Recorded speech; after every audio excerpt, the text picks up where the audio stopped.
ramping up, and everyone further back was finding heaps. Green light at the end of the pit lane, we resume the session. And out we go with the McLarens. Oscar Piastri first, then Lando Norris. It's new boots for Norris. Yeah, the advantage McLaren have in being the garage closest to the end of the pit lane. It was easier for them to judge when to send their cars to get a bit of clear track action. And Lando clearly wanting to allow his teammate to get a bit ahead so he can work and focus on his prep lap. It's an important lap. Amazing to say, actually, but it's an important lap to see that he gets some improvement, hence the new tyres. Yeah, the track at its best condition of the entire weekend so far, and drivers pushing harder than they have done at any point of the weekend. You could easily find yourself shuffled backwards without the chance to respond. So it's a really cautious approach, this, from McLaren. They've not felt that comfortable with either driver through practice so far. Now we're into qualifying. Norris hasn't hooked up a lap to give him the confidence to try and get through on one set of tyres. That's what his teammate is doing. And Oscar, as well as the likes of Charles Leclerc up in 6th, are heading out on used tyres now because they think they've got the margin to get through, and a used tyre might give them enough performance to get through anyway. But McLaren with Norris are taking no chances of going out on a used tyre and not finding the time. They have to get through, but it will cost him either in Q2 or possibly in Q3. See, I think that could be quite telling, Julian, and with your more recent experience you could explain. We saw his DRS open on the run down to the final corner on his prep lap. That puts more load onto the front axle, takes load off the rear, so presumably that's because he's trying to get a bit more heat in that front tyre. Yeah, and keep the rears cool as well. It's a really difficult circuit for traction. It's not a long lap, but you want to make sure that the fronts are in and the rears stay cool as well with the C6. So you take, as you said, take the load off that rear by opening the DRS, and it's a small gain for later on in the lap potentially, and keeping that traction out of these slow chicanes or even the hairpin coming up. A good opening sector from Lando Norris. That's important as well on this track, isn't it? That you get the first few corners away, and then you kind of get into the lap. You've got the knowledge of what the tyres are giving you, and then you start to get a bit more adventurous through the middle part of the lap.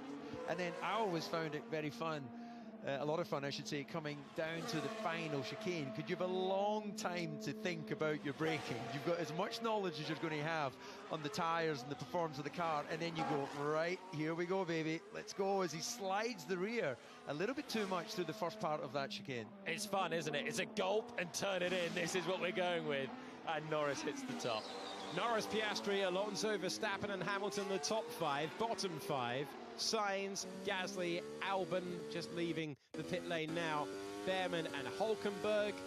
A reminder for you, Yuki Tsunoda was given a 10-place penalty for overtaking under a red flag in practice earlier on, so he will drop 10 places from wherever he qualifies the car. The same penalty that Ollie Behrman had in Monaco, overtaking under the red flag, frowned upon. Even though he was going past Piastri with a damaged car, the stewards still felt he could have followed him back under the reduced speeds of returning to the pit lane under a red flag. We're on board with the home favourite Lance Stroll. We were. Now we're looking at Fernando Alonso, who finds himself in 4th position. Franco Colapinto with a huge lap in the context of his season, up to P6. It's not chasing his tail anymore, is it? I mean, he's absolutely flying now. Gasly improved as well. And Colapinto finally seems to have found a bit of a groove in the Alpine, and he's showing the sort of one-lap pace that we saw last year.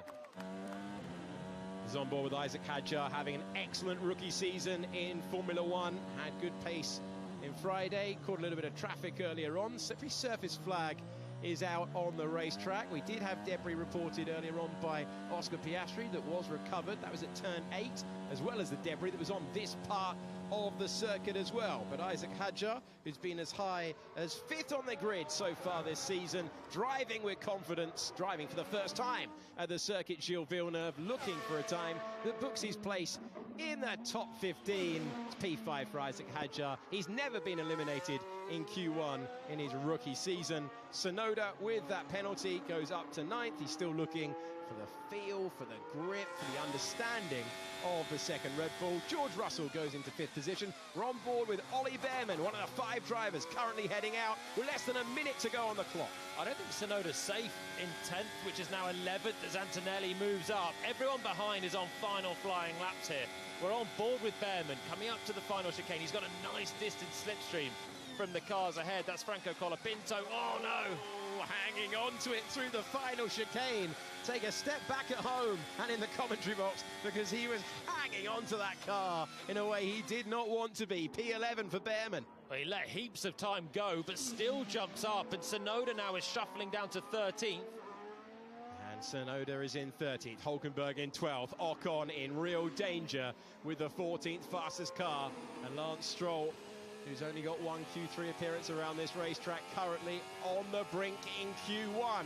Over the line we go with Alexander Albon. New engine cover, new lap time, P6 as the checkered flag flies. Currently in 20th position is Carlos Sainz, kicking up the dust across the line, only good enough for P16. And the man who went years without being eliminated in Q1 has back-to-back Q1 exits as Charles Leclerc goes to 4th. Bortoletto is out, Sainz, Stroll, Lawson and Gasly as the checkered flag falls. Out of the final corner we go with Max Verstappen, currently in 10th position but safe, goes up to P5. Yeah, so that is it. The final 5 are the final 5. Bortoletto, again, tiny margin, 7 thousandths. Bortoletto to Ocon. Tsunoda scrapes through in 14th, half a 10th clear of the Sauber that's heading out. Carlos Sainz, the driver that surprises me in the bottom 5 there, out. And Williams, I said, Williams have been strong this weekend so far. Albon's up in 8th, quarter of a second off Norris's pace. Carlos not hooking it up.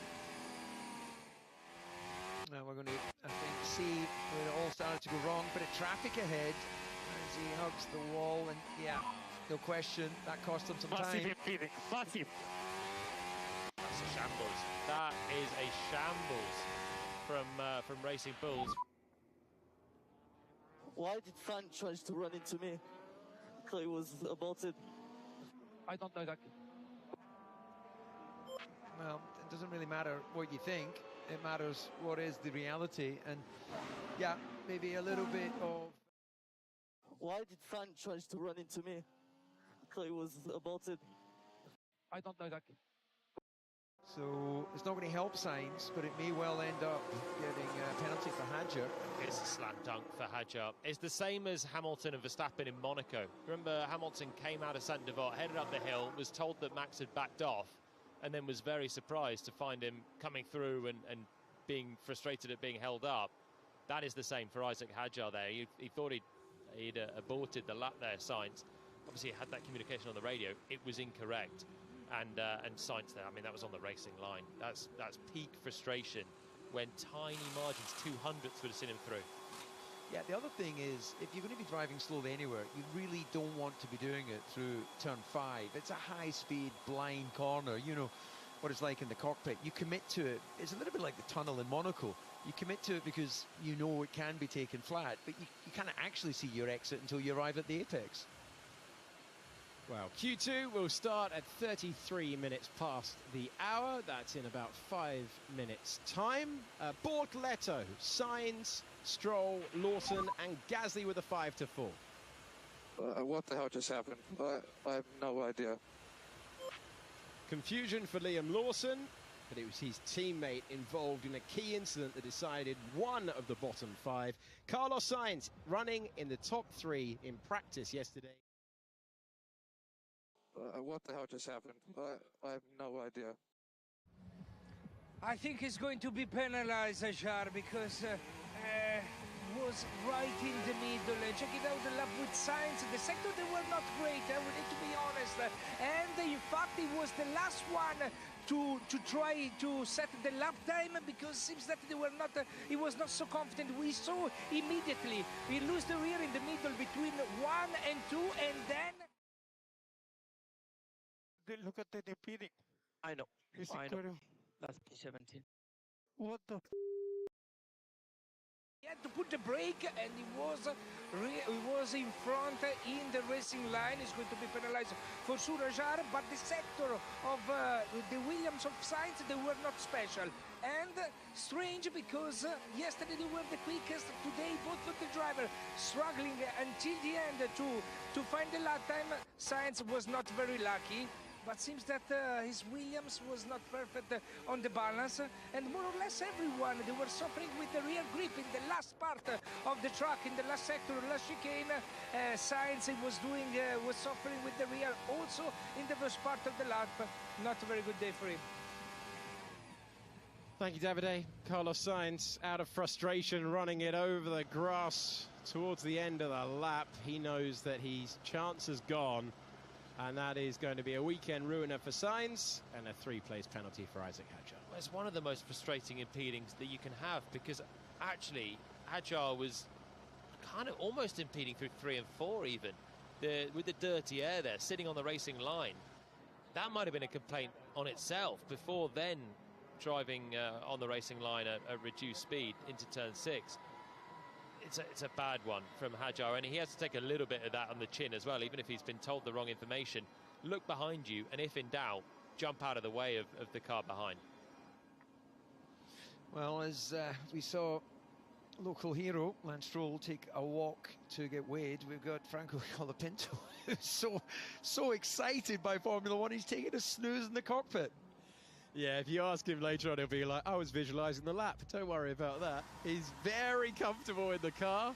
And crucially for Colapinto, he's in to the next part of qualifying when his teammates at the back of the field. Actually, Julian, I'm sure you've been in that situation when you're doing test days and you come in and you debrief quickly about what the car's doing, and then you're waiting for the mechanics to change things. It's such a comfortable place, and suddenly you've sort of put yourself almost into hibernate mode. You can fall asleep, and then the guys wake you up, and you go out and put in your set of tyres and go even quicker. It's an amazing sort of transition. It is amazing how you can turn it on when you suddenly, your car fires up and out you go. I think I've genuinely fallen asleep in a simulator before, where you're on this. We don't have so many test days now, but it's pre-season testing, and it's busy days. But on the simulator, you're just in, setup change, and you're sitting in there for sort of 10 minutes whilst everyone's talking about what to do next, and you're just sort of dozing off, and then you go again, and it's amazing how quick you can snap back into reality. And that is exactly what Colapinto's going to do. I quite like it as well, because these are high stress moments. Franco Colapinto has had the best qualifying that he's had so far at Alpine, and it's come at a great time, 4 races into what was initially a 5-race deal for him to get the seat from Jack Doohan. He's beaten Gasly. Gasly's a surprise, to be honest, to be at the back. He didn't hook up the lap at the red flag, but he didn't find time afterwards either. But then, he's chill, take it down again, and give it another shot in Q2. I remember as a young driver always being conscious of wanting to appear alert in debriefs, and then I remember being in one with the late great Ayrton Senna when he took time out to have a little snooze during the debrief, and I thought, well, if it's good enough for him, it might be the winning formula. And yeah, it is an emotional roller coaster, which is just about to be rejoined as the drivers, armed with the information from that first part of qualifying, they know whatever time they've done, they've got to go a little bit faster. So a big result for Franco Colapinto, making it through. He's out-qualified Pierre Gasly, and that's the first time he's done that since he joined the Alpine team in place of Jack Doohan. Jack Doohan did it one time in the time that they were teammates. And Ben Stiller watching on. I love about Formula One these days. You get celebs on every single day of the weekend. Not just Sunday, qualifying in Formula One. Come on down. And still wearing the tabard as well. Oh, you got to do that. Got to abide by the regulations. And a look there at the advert for the F1 movie coming out in a couple of weeks as well. The director and producer on site yesterday for that, having its premiere in New York on Monday. On the racetrack in 2025, Max Verstappen sees current form in qualifying, outstanding pole positions in Saudi Arabia and Miami, and a push lap on the medium tires. I wonder if the F1 movies inspired Alonso to take his 43 years young to 60 as a Formula One driver, because Brad Pitt was very believable as a 6-year-old F1 driver when I saw it. Fernando doesn't know the meaning of age, though, does he? I don't think he knows he's in his 40s yet, does he? Yeah, well, he's out-qualified. He's out-qualified his teammate for 22 Grand Prix in a row now. Yeah, incredible. He's really good around this track as well. He's had some great qualifying highlights in recent years. It's a good circuit for him. Great feel for the rear end and getting on the throttle. Again, it's a traction-heavy circuit with lots of short stops, low gears, punching out of them.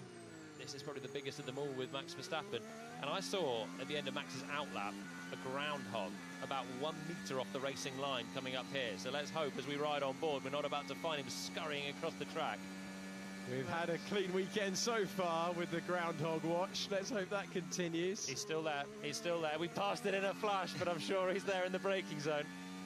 And he stayed well out of the way. This is going to be a nice opening fuel for him on those medium tyres, bringing the lap time down further.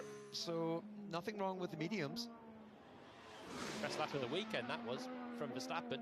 Gives you that instant bite, doesn't it? That the soft tyre sometimes takes a couple of laps to bring into the window. Piastri fighting it on the exit of the final chicane. We're building up to the best laps of the weekend. Look at that, top 3 in the World Championship. 2 different compounds of tyres and 700ths between the 3 of them. And this is now Norris on their used tyre versus Verstappen on a new medium and Piastri on a new soft.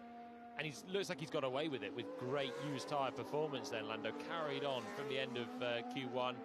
McLaren took no chances, and it turns out I'm sure he would have had the pace on a used tyre, but they didn't risk it, and it looks like he'll be all square with his teammate after this one. Nice little slipstream for Charles Leclerc with the DRS open. That closes as he applies the brakes, and over the curb he goes through the 13th and 14th corners of this racetrack, cuts the beam. 4th position for him on the back foot after that practice crash yesterday, but he's looked good over the curbs, a key trait of being quick around this circuit, and he's ahead of his teammate by just under 200ths of a second. This is the most assured performance I think we've seen from Hamilton in the Ferrari. Took the sprint race in China to one side. He's really been there, looking like the car's talking to him, he's feeling confident, and he's right there nip and tuck with Leclerc, trading times through free practice and what we've seen in quali. So it's going to be fascinating when we get to the final part of quali, when it's the one lap, when you tighten the belts, take a breath and go for it, whether Hamilton's confidence is still there.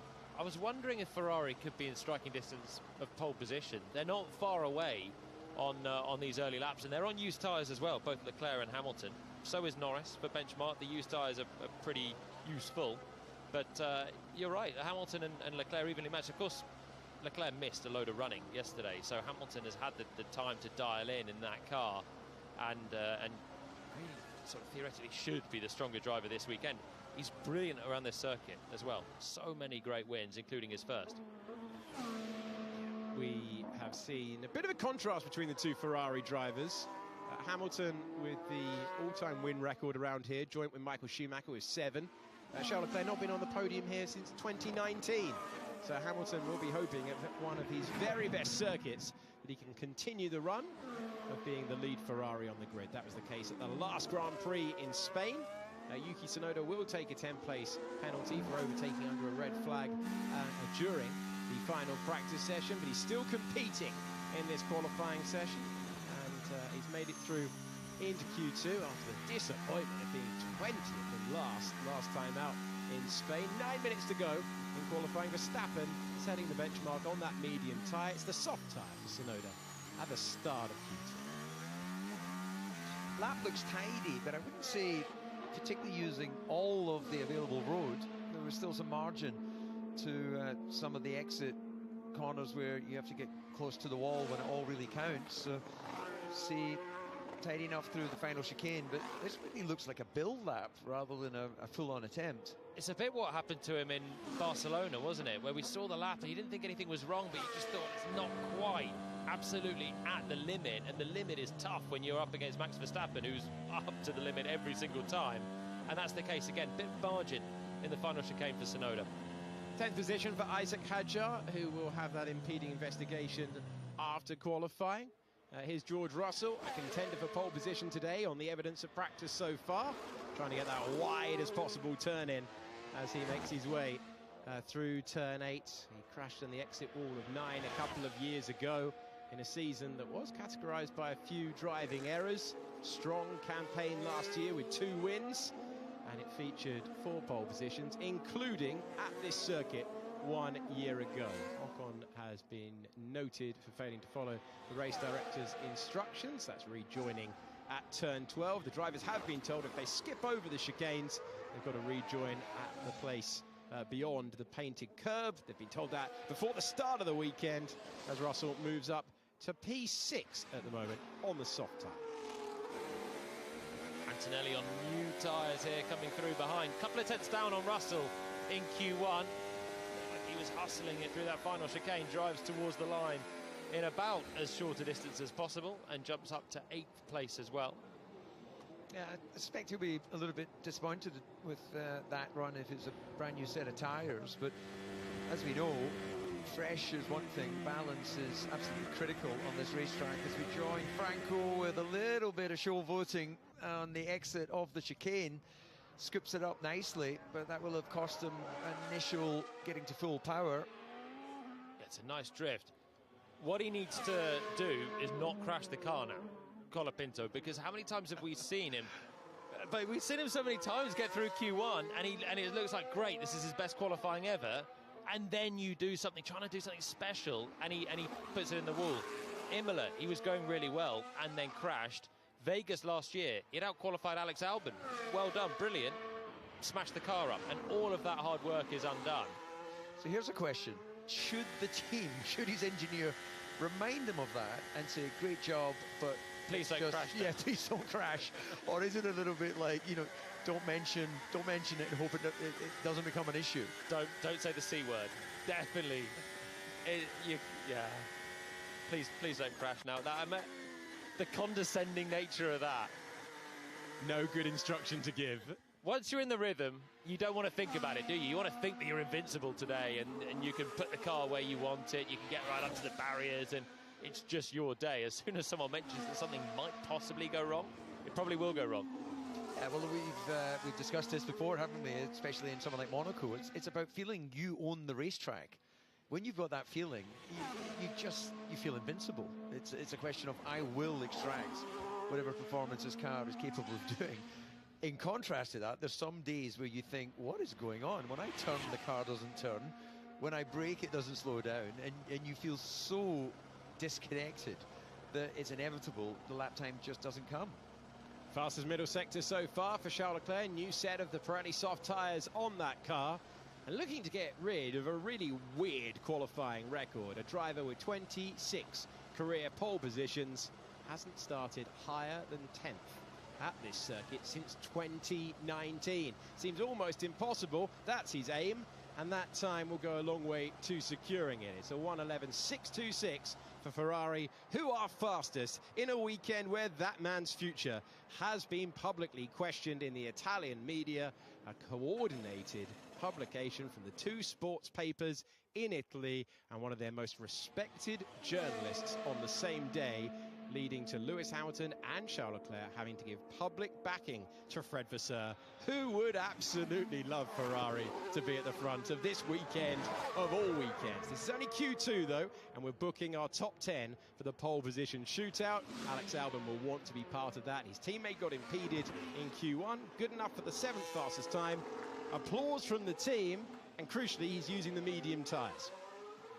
Yeah, I would have lost a lot of money on that stat about Leclerc that you just shared with us there, but Ferrari do have an overall good record here in Montreal, and they've looked more racy here than they did in Barcelona. So let's see if it actually gives them the boost and the result that they need. It's got to be the toughest job, toughest team principal role in Formula One, running Ferrari.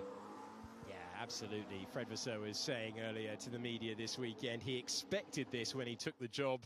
He's been in motor racing a long time. He knew the prestige that it brought, the great moments when it goes right, and what would happen if it doesn't go to plan. I think it would be nonsensical to get rid of him. They've done a lot right with that team from when he took it over. Best pit stops overall. Great strategies now, getting the drivers to the podium when they don't necessarily have the pace. They have the drivers to do it. They just don't have the ultimate pace in the car. But with the field being so close, they're not that far away either. And there's a big rule change coming in for next year. I'd have thought stability is the way forward with a guy that knows how to run a winning race team. They almost won the constructors last year. It's baffling. Yeah, look, the only criticism I think that can be levied, because there's no question he has a racer through and through, is some of their strategic decisions may have been a bit slow, which easy to criticise when you don't have your hand on the tiller. But other than that, I don't see what you could suggest he's failed in. He didn't design the car, he doesn't drive the car, so I think that, as you said, Julian, he's done a lot of good things there. Big lap for Franco Colapinto. Needs to find an improvement. They all do at this stage of the weekend on the medium tyres. He's done the job to get inside the top 10. Sonoda, Behrman, Hadjar, Ocon and Hulkenberg will all get a response. That medium tyre is really good.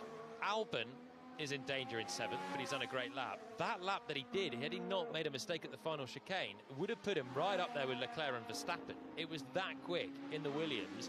Colapinto and Alpine have plumped for the medium and got himself into the top 10 at the moment, but there will be competition from everyone behind. They're all on outlaps or slow laps at the moment, ready for that final blast.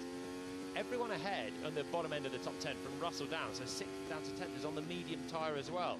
I wonder if this is setting us up for some medium gambits in Q3 for pole as well. Yeah, I've got to imagine Verstappen backed out of the final sector there. He was fastest of all on the medium in the middle, and then didn't complete the final sector. There was no obvious signs of traffic on our track map there, so it's almost like he's just getting a feel for what this tyre can deliver. Yuki Tsunoda pushing on personal best in the first part of the circuit. Minute and 15 to go. These are crucial moments. He's 600ths down on Franco Colapinto. The Alpine's power unit is not the fastest, and we come to a sector dominated by straight line speed. Tsunoda will have an opportunity, and it's how much dare you risk into the final chicane of the racetrack. Russell's gone up to the fastest time. Colapinto is the driver at risk. Tsunoda's going to get that 10th place penalty, but can he at least achieve it on the lap time? He goes over into 9th position and demotes Colapinto into the drop zone. Currently at risk, the driver we're on board with, Kimi Antonelli, who moves up to P8. This is his first visit to the Canadian Grand Prix. Shuffles Alonso down to 9th as well, but Fernando's going for another lap to try and get himself higher up the field. And then still everyone in the drop zone pushing to try and get more, including Isaac Hadjar weaving between cars. 800ths down on Sonoda, who's the benchmark in 10th position right now. I don't think he would have been delighted with the placement of the Ferrari and the Haas in front of him. They did scramble out of the way. It is a narrow racetrack, this one. First used in the 1970s. Behrman is not on a push lap, so Behrman's going to be done. Colapinto's not really improving. Alonso's flying. He's on new medium tyres, Fernando Alonso, and enjoying it right now. Hadjar does the job that he could do. He goes up to 9th. Fernando Alonso, once again, with form around this racetrack. He's 0.2 of a second away from the benchmark time. Hulkenberg currently in 15th at the final chicane. One of the stars of the Spanish Grand Prix, looking for a lap time that takes him through. And it's 13th for Hulkenberg.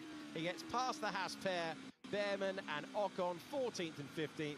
A best qualifying since he joined Alpine for Colapinto, and he will move up a position on the grid because of a penalty for Tsunoda and potentially for Hadjar as well. They'll probably start in the top 10. Russell does penalty, man. Russell does penalty, man. Yep, saw it. Russell decided to overtake Yuki Tsunoda, coming out of the pit lane. Charles Leclerc parked up, letting a car through. Oh my word! What? My God. We're not speaking. Oh, I thought that was like one of those ghost laps where you put two cars washed to one. So Tsunoda wasn't on a push lap. He decided that was an opportune moment to go around Leclerc. What? My God. We're not speaking. On a fast lap, but my word, it would have caught him by surprise. Yeah, I think that Charles, when he's saying no words, it's almost like he feels that he was expecting the team to tell him there was the two Red Bulls coming through. Yeah. Where actually, of course, now we know Tsunoda on an outlap, there would be no reason for them particularly to warn them of that car being behind.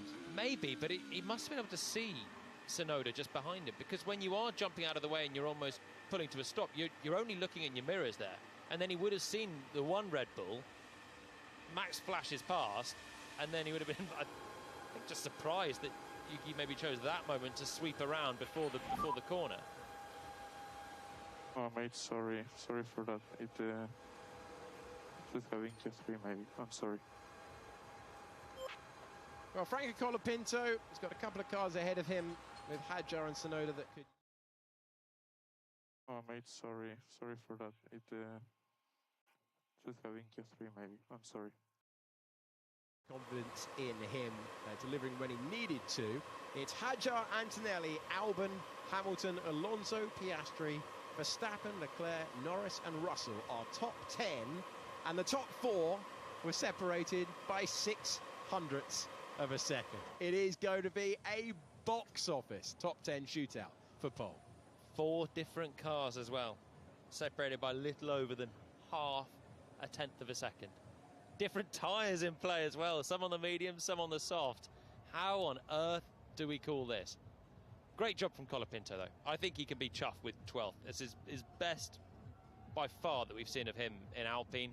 Said I thought he's been struggling through practice, but he's been saving the best for qualifying.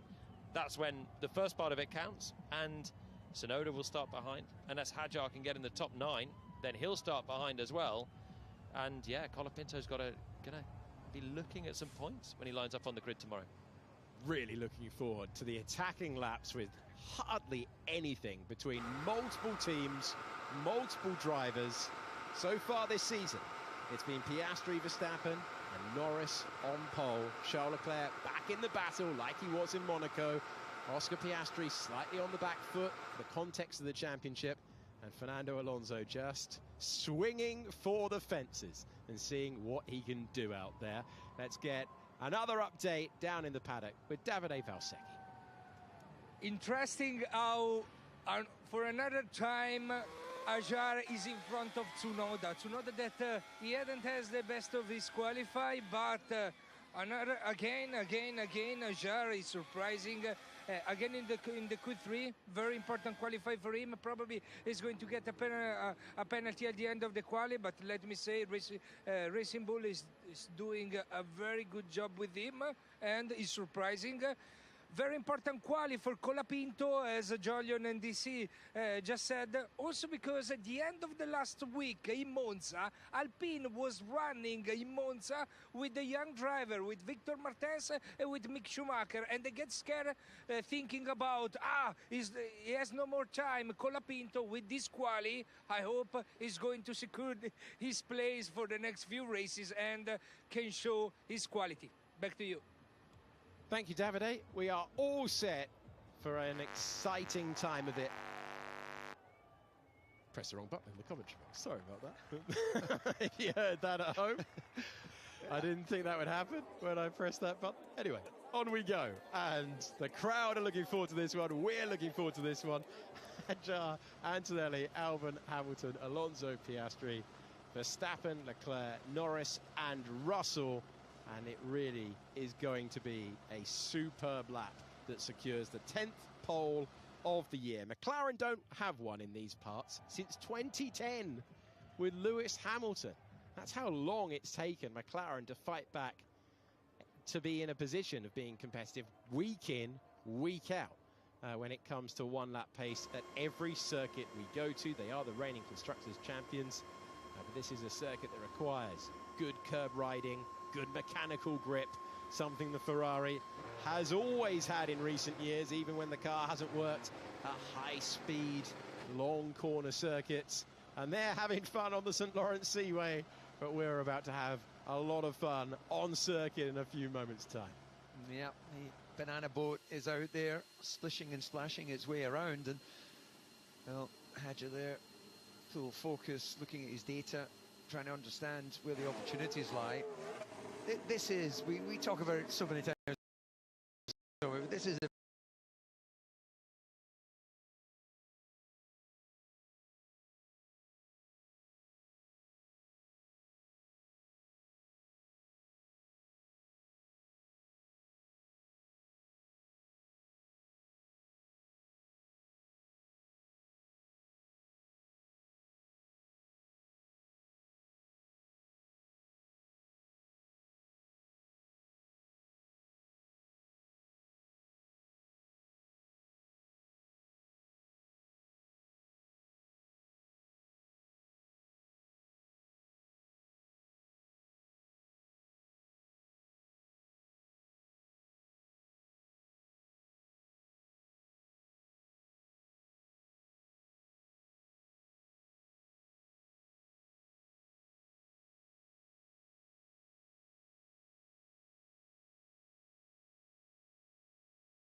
tense now. We're going to see the margins of the gaps to the walls just trimmed to absolute perfection. Green light at the end of the pit lane. A qualifying session about to come to its culmination that we have been so excited to see, because in a year where it's either been a McLaren or a Red Bull at the front at the end, Ferrari have joined the party, so has George Russell in the Mercedes. Are you going to go for the soft tyre? Are you going to go for the medium tyre? Fascinating narratives everywhere you look. And we're looking forward to this one. How Ferrari would love to be at the very sharp end. After a chastening week in the Italian media, Norris still has not matched Max Verstappen's pole count in 2025. He's looking for his third. Piastri has the most in the field, but it's not been super smooth sailing. It's not been as clean as we've expected from the Australian Championship leader, who's got that advantage of 10 points. Lando Norris has struggled in this session. This has been the one where he's not been able to extract the performance and the speed that we know he has. He's looking for a clean run like he was on pole for the Monaco Grand Prix. And Charles Leclerc is winding up. He's already had his best qualifying performance at this circuit since 2019. Can he put it on the first two rows of the grid?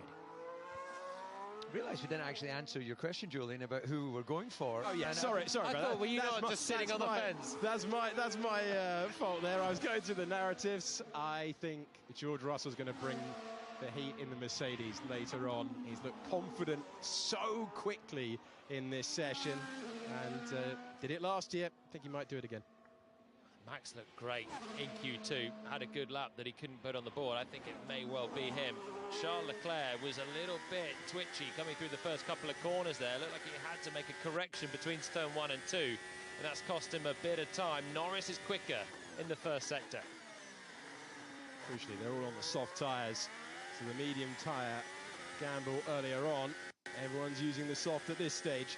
Could be a switch for the final run still. I'm thinking maybe a Russell in a Mercedes could go for it again. Fastest driver through the first sector of the racetrack, Fernando Alonso, with a 19.9. Yes, it's only 6 corners, but it is still brilliant to see Alonso attacking this racetrack, as he always does around here. Charles Leclerc across the line in first position. Piastri's middle sector rapid. It's a whopper. It's 2/10 clear of his teammate. Oh, bailout for Lando Norris in Q3 on that first run. Can't make the chicane.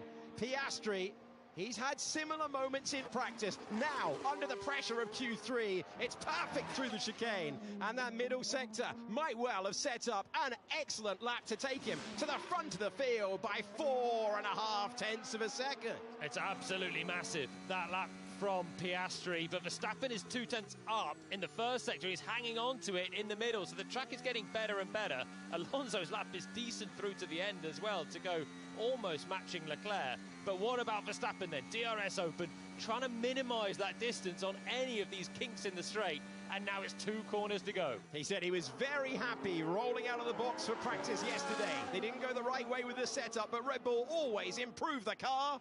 And Verstappen is a master in Q3. He goes 0.02 of a second ahead of Oscar Piastri. And it's Verstappen, Piastri, Leclerc, Alonso, of those to set a representative time. Hamilton miles off, not representative, and now again a key moment in qualifying, not going to plan for Lando Norris. So Lando, let's just reset and remember your braking references. Interesting. Remember the braking references. He'll have a visual reference point, which he's clearly discussed with his engineer. To me, it didn't actually look there was anything wrong with his initial entry braking phase, but the actual turn of the wheel was such an aggressive one that the rear just couldn't keep up with them. So contrast that with the man who's currently quickest, Verstappen. Looks like there's still margin on the entry phase to the final. So Lando, let's just reset and remember your braking references. Top 2 of the 3 that we've got in the World Championship. Russell 0.3 off in the first sector, 0.3 off in the second. I seem a bit happier again starting the lap like everyone. Weird. Okay, understood. That's a hydraulically operated power steering system, so whether they've just got a bit of a fluid issue. I seem a bit happier again starting the lap like everyone. Weird. Okay, understood. It's Verstappen, Piastri, then Russell and Leclerc. Antonelli comes over the line. Good lap time from him. 0.3 of a second away, his rookie season, and he's got that gap down under the pressure of Q3. Norris goes again. So this is second lap on the soft tyre for Norris. He needs to just get something on the board to have a level of banker before the final lap. Gets it in again. The rear's trying to step away from him on that first turn in, and he drives towards the line. Where can he go? Top 5. Behind both Mercedes, behind his teammate, and behind Max Verstappen, who has won this Grand Prix 3 years in a row. No one has ever won this race 4 years in a row. And it's 0.3 of a second off, but on a second push lap on the soft tyres. Lewis Hamilton did a prep lap, really slow lap on purpose, then pushed on again. He's half a second off. George Russell did a similar thing. He's 0.2 of a second off. Alex Albon effectively running in the gap here. Out of sequence with the rest of the field on the medium tyre. And he is the last driver to put a representative time on the board at a circuit where he's been as high as 7th by the end of the Canadian Grand Prix. Where does he line up? He's the sole Williams in the top 10, and he moves up to P9. I'm a little bit surprised by the lap time spread. We've been building it up, just how close everything has been, and a relatively short lap here.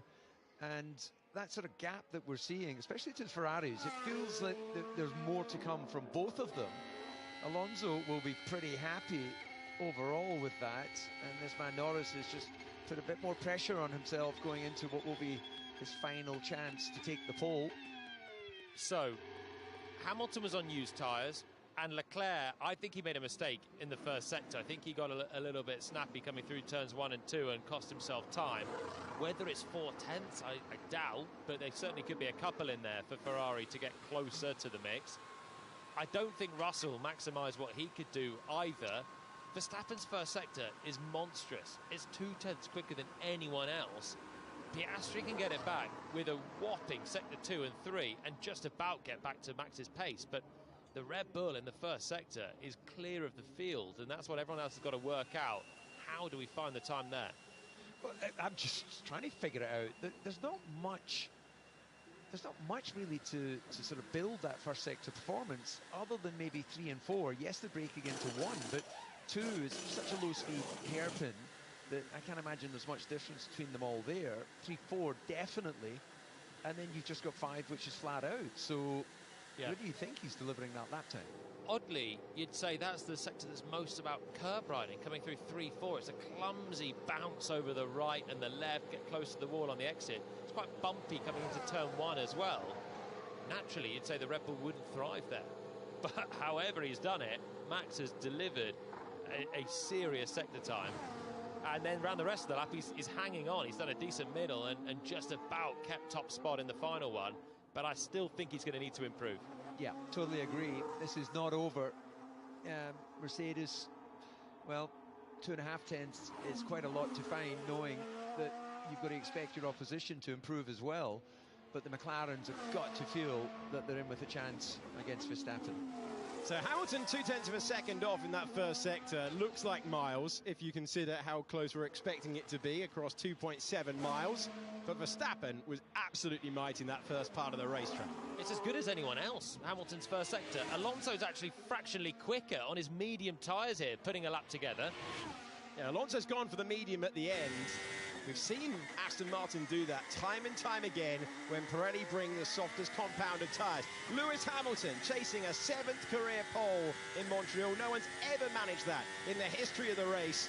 How much is he going to take in that final sector? We're in the final sector with Fernando Alonso. Fernando Alonso, who goes up to 4th position.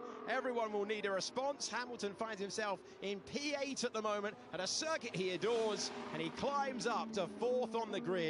That would, if he lined up there, represent his best Ferrari start for a Grand Prix. Well, if that's pure circuit evolution, we're looking at 11 flat. Could be the pole here. And you could see with Hamilton, it was all that first sector. where Verstappen has pulled out something really special through 4 corners. Let's ride on board with Charles Leclerc then, through this first part of the lap. Over the bump in the braking zone, much tidier through the left and opening up slightly the right-hander. This is just a long turn 2, and then you come over the crest for a difficult traction zone into the bumps of 3 and 4. Lando, primary focus this lap is line. Remember line. Don't overpush the brake.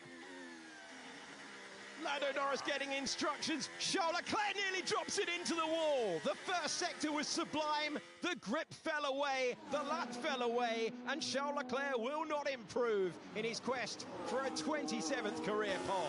It almost felt that he was pulling up alongside Hadjar to sort of intimate that he felt that he was responsible. I'm not sure if there was Lando, primary focus this lap is line. Remember line. Don't overpush the brake.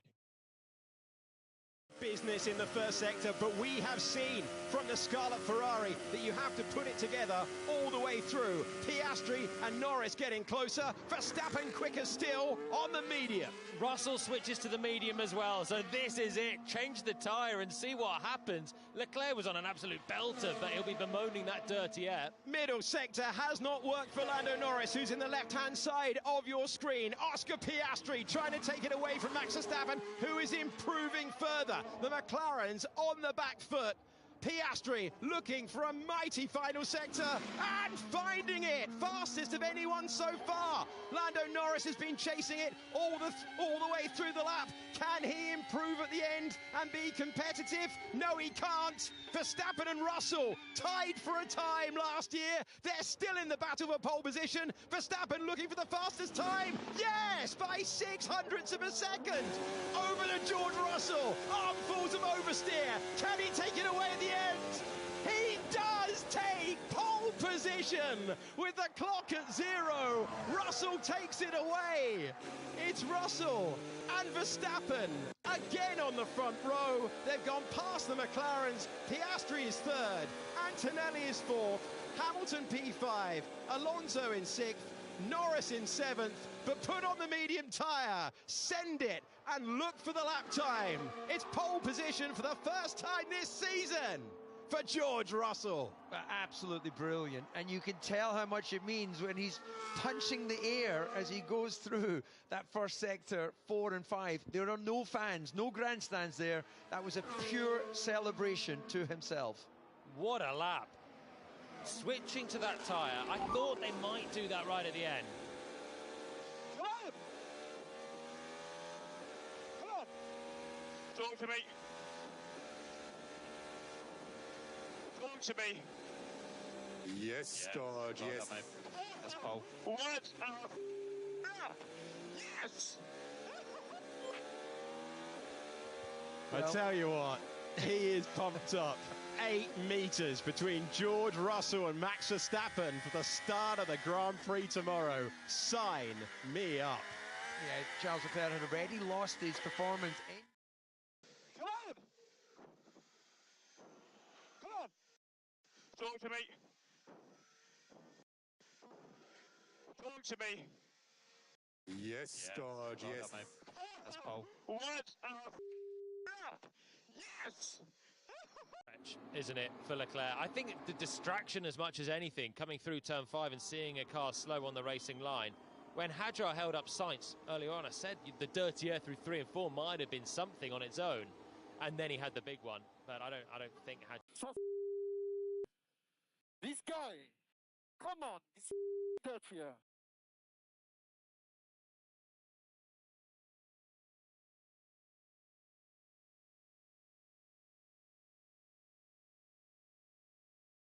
That he liked the tyre, and then he had one shot at the end of Q3 and delivered a brilliant lap. Well, brilliant pace across the board. We promised you something thrilling. It all changed at the end there. George Russell, for only the 6th time in his Formula One career, steps out of the car on pole position. Superb. Delivered at the end. Medium versus medium. Verstappen versus Russell. And the championship contender, Oscar Piastri in 3rd. Lando Norris, only 7th on the grid. And it's Verstappen on the front row. with Russell. Big for the championship too, isn't it? Piastri won't be happy to be off the front row, but he's got 3 cars between himself and his teammate, 3rd to 7th. Norris not hooking up anything in Q3 at all. Went slower than he did in Q2. The McLaren hasn't looked easy to drive so far, but that's Lando back to missing laps in Q3, and it hurts. And who better to start alongside George Russell at the front of the field today, or for tomorrow's race, than Max Verstappen? Could it be more finely set? Well, from the ridiculous to the sublime from both of them. Great lap from George Russell. And what an incredible scenario in the short run down to turn 1. But pure satisfaction for Russell for the 2nd year in a row. He will lead the field to the line for the Canadian Grand Prix. And his lap secured at the end on the medium tyre. Waited for the opportunity. He was bemoaning yesterday that he hasn't been at the front of the field for a while. The air temperature is 21 degrees. A little bit cooler ambient temperature. The Mercedes back in play. Their new rear suspension designed to give them better mechanical grip, designed to give them a better operating window on the tyres. And that was just a great Formula One qualifying session. Handshakes between the top 2, Russell and Verstappen. The 1997 world champion Jacques Villeneuve is speaking to our top 3. Well, Oscar, that's P3. It's not pole, but it looked like a very tough day. It's the car hard to drive. You touched it a little bit earlier. You're still there in the fight, leading the championship. Are you in a good position for the race? Yeah, to be honest, after how practice went, I'm pretty happy with myself at the moment. So, no, it was a nice turnaround. You know, there's always the question, do you want a medium or do you want a soft for Q3? And we went with the soft because we're having a lot of problems and we just wanted to keep things consistent. So I'm pretty happy with 3rd, which is a bit different this year, but I'll definitely take it here. Well, that's a good position for a championship with your teammates so far behind. Good luck tomorrow. Thank you very much. Cheers.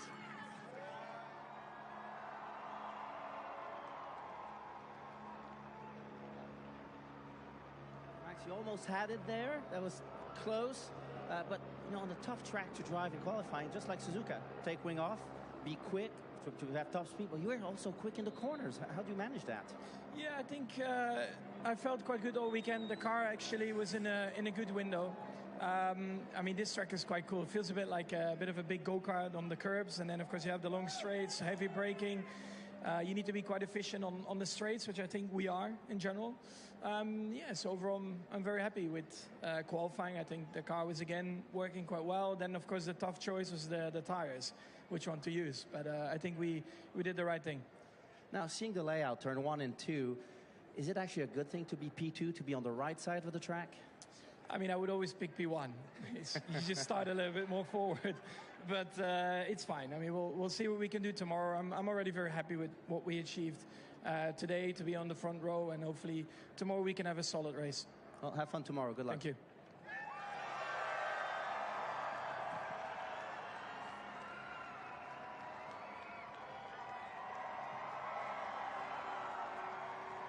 Oh, man, 2 years in a row. You don't have the top speed, but you managed to get that last lap in. All season, you've just been there. Not fighting for the win, getting the points, always staying in the championship hunt, but getting pole here today. Was that the right moment?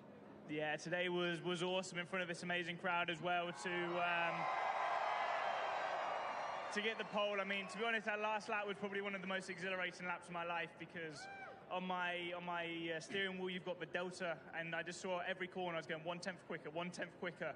And I got into the last corner and I was, 6/10 up. I was like, all right, this lap's mighty. And crossing the line, seeing we were P1 was a real surprise, but I was, so chuffed with it. Well, you have a tough fighter next to you. You're in the championship hunt, so tomorrow's We're mates, so it's all good. So, until you put your helmet on, yes. So turn 1, the first part of the race, he's got the top speed over you. Is it aggressive, go for the win, maximize the points in the championship, or continue massaging this championship points? I mean, I've got a few more points in my license to play with, so yeah, let's see. Well, good luck tomorrow. I hope you give us a good show. You know it. Cheers, guys. Thank you so much. Spicy stuff. Did you expect anything else from George Russell, our pole sitter for the Canadian Grand Prix of 2025? So many contenders in the mix there, but it has finished with Russell ahead of Verstappen, Piastri ahead of Antonelli, then Hamilton, Alonso, Norris, Leclerc, Hadjar and Albon. My thanks to David Coulthard and to Jolyon Palmer. So much to go through. It's another great Montreal qualifying session. We'll see you tomorrow when Formula One returns.